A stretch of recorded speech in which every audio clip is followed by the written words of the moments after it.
Close your eyes for a second. Can you smell that macaroni browning in the oven? That's not just dinner, baby. That's history baking. The kind of smell that wrapped around a whole house like a warm hug. Back when Christmas meant crowded kitchens, laughter in the hallway, Grandma shooing you away from the pie table. Don't you dare touch that yet. These weren't just recipes. They were survival stories born from love, struggle, and Sunday kitchens that smelled like sugar and strength. Every dish had a memory. Every bite had a prayer. So today, let's dust off the flavor of our past 10 African-American Christmas dishes only your grandparents used to make. Number 1. Chicken wing stew. Close your eyes for a second. Can you smell that simmer? That slow bubble coming from a pot that's been working since sunrise?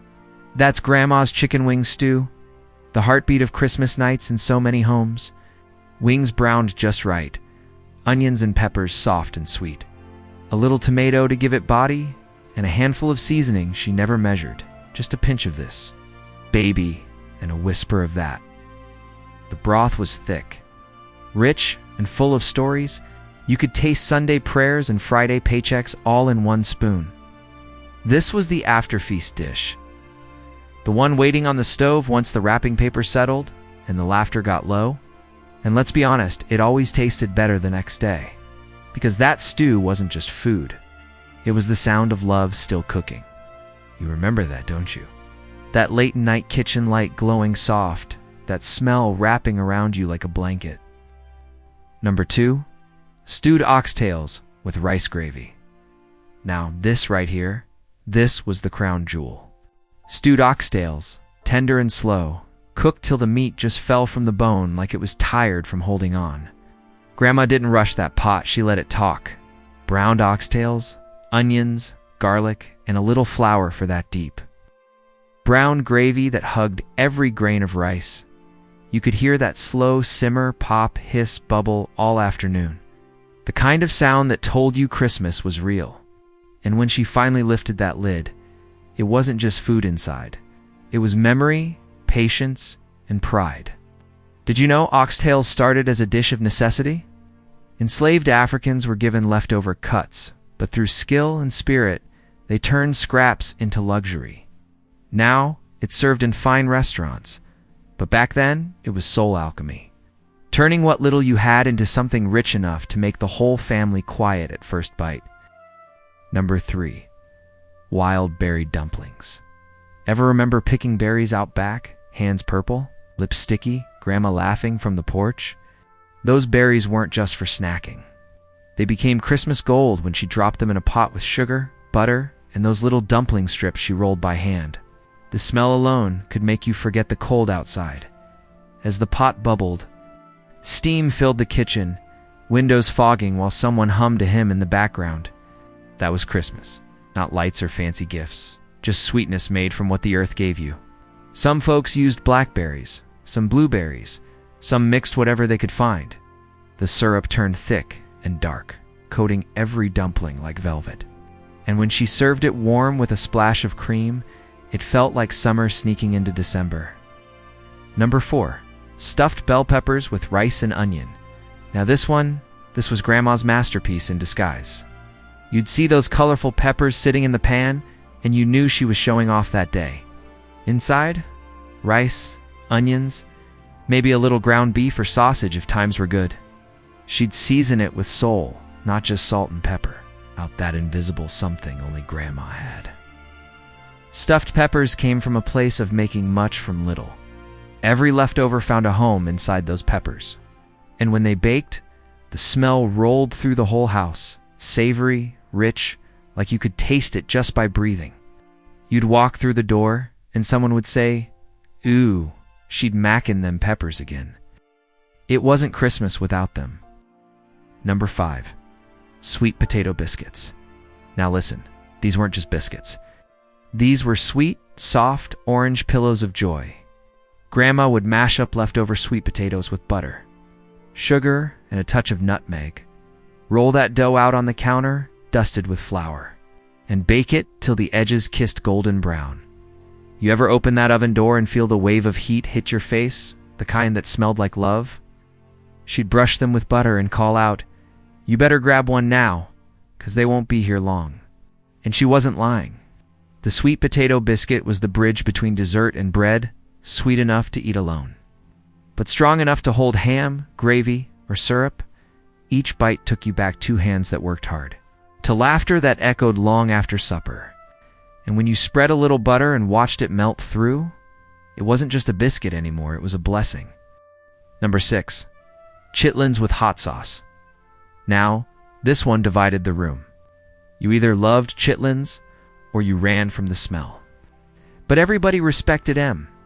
Chitlins were history on a plate, the story of survival in every bite. Made from pork intestines, cleaned slow, cooked long, and seasoned deep. Grandma would say, "Don't rush 'em, baby. Let the flavor come to you." That smell filled the block. You could tell who was cooking just by walking outside. And when they hit the table, there was always that bottle of hot sauce, not fancy, just fiery. You would drizzle it over the top, take a bite, and feel your ancestors in that heat. Chitlins weren't just a dish, they were a testimony. Proof that our people turned what others threw away into something sacred. Number 7, Hoppin John. Rice, black-eyed peas, and smoked ham hock. That's Hoppin John. The good luck meal that always snuck onto the Christmas or New Year's table. Grandma said it brought prosperity, and nobody questioned it. You had to eat it before midnight, or your next year might not shine as bright. The aroma was smoky and savory, rich from the ham, earthy from the peas. And when she lifted that pot lid, whew, that was hope rising. Did you know Hoppin John traces all the way back to West Africa? It's a cousin of wakia dish, brought over by enslaved Africans who carried the recipe in memory. It's not just good eating, it's history reborn with every holiday spoonful. Number 8. Old-fashioned tea cakes. Now, if you grew up Southern, these little cookies were sacred. Not store-bought, homemade, soft, and lightly golden. Sugar, butter, flour, eggs, simple as could be. But when Grandma rolled them out and cut them with that chipped glass, they came out tasting like time itself. Tea cakes weren't fancy, but they had that taste of Sunday after church, of childhood comfort. Some grandmas added lemon zest or vanilla, others a little molasses. And you knew it was Christmas when she brought out that tin box, the one you weren't supposed to touch but always did. Those tea cakes were love disguised as dessert. Number 9. Pineapple upside-down cake. That cake was a holiday event. Grandma would layer the pineapple rings just right, tuck cherries in the middle, pour the brown sugar glaze, and then the flip. You remember the flip? Everyone would hold their breath while she turned that pan, and when it came out perfect, the room cheered like she'd won a prize. That glossy, caramelized top, golden and sticky, it wasn't just pretty, it was pride. A little slice of joy that looked like Christmas lights. Pineapple upside-down cake first became big in the 50s when canned fruit was a sign of having made it. But in black kitchens, it became something else, a symbol of celebration, of turning something simple into something special. Number 10. Baked macaroni pie. And now, the dish that started every feast and ended every argument, baked macaroni pie. Not that boxed macaroni and cheese nonsense. This was thick, custardy, golden-edged perfection. Elbow macaroni, sharp cheddar, butter, milk, and sometimes a touch of egg to hold it together. The top crisped up just right, if it don't crunch. It ain't done, Grandma said. Some families added breadcrumbs, others a sprinkle of paprika, but all agreed it was the table's crown. The recipe traveled from the Caribbean through the South, mixing cultures and comfort into one creamy masterpiece. That first spoonful, warm, cheesy, rich, brought silence to the room. Because when that macaroni pie hit your tongue, you knew you were home. When did we stop making time for flavor and for each other? Somewhere between microwaves and fast food, we lost the rhythm of slow love and deep seasoning. But it's still there, waiting in those handwritten recipe cards. Those cast iron pans, those memories we keep tasting in our dreams. Maybe this Christmas, we bring one of these dishes back. Not just to fill our bellies, but to remember where we came from. Tell me in the comments, which dish would you give anything to taste again? And next time, or stirring up Grandma's holiday punch. The one Uncle Joe swore had a secret ingredient. Till then, keep the flavor, keep the faith, and never forget the America we forget.